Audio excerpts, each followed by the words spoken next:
من حەسەن عەلی حاجی فەرەج ئۆمەربلی یەکێکم لە تاقانەکانی ئەنفالی کوردستان و ئەندامی کۆمەڵی داپۆکیشم لە پرسی ئەنفال کەسێکم لەم وەرزە بەهارەیەدا زۆرجا حەزم لە دەشت و دەرە چونکە سروشتی کوردستان سروشتێکی جوانە بەڵام بەڵێنم داوە پابەندی ڕێنمایەکانی تەندروستی بن پابەندی ڕێنمایەکانی وەزارەتی ناوخۆ حکوومەتی هەرێمی کوردستان بم چوونە دەرەوەمان واتە پێشوازیکردنە لە فایرۆسێکی کوشندە فایرۆسی کۆرۆنا بۆیە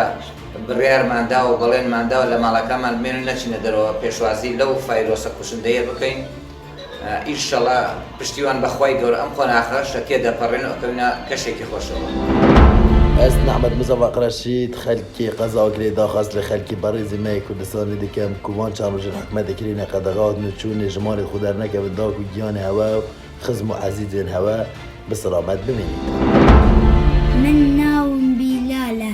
li mala we danîştûm yariyekanim li mala we dikim naçime dereve pabendî rênimayekanî tenduristî dibim. هیوادارم ئێوەی منداڵان لە ماڵەوە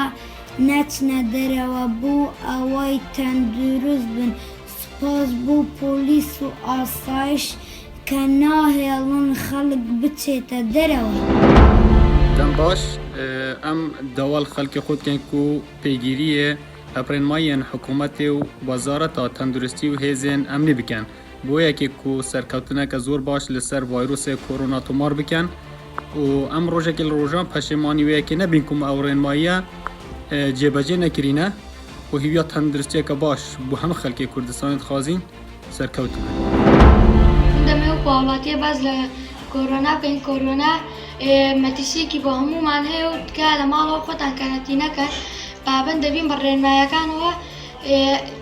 هیوای تەندروستی بۆ هەمووتان هەیە.